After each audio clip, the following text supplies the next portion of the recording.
the southeastern coast of Sicily, near Noto, lies a place where nature and history blend in perfect silence, the coast of Eloro Beach.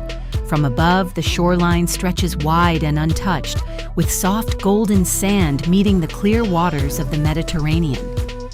The sea here is calm and transparent, shifting from deep blue to bright turquoise as it reaches the shore.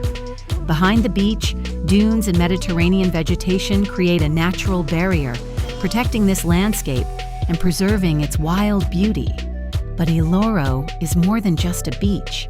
Hidden among the land are the remains of an ancient Greek settlement, a quiet reminder that this coastline has been lived and crossed for thousands of years. From the sky, the contrast is striking.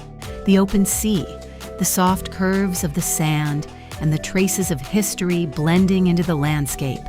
There is a sense of space here, of freedom.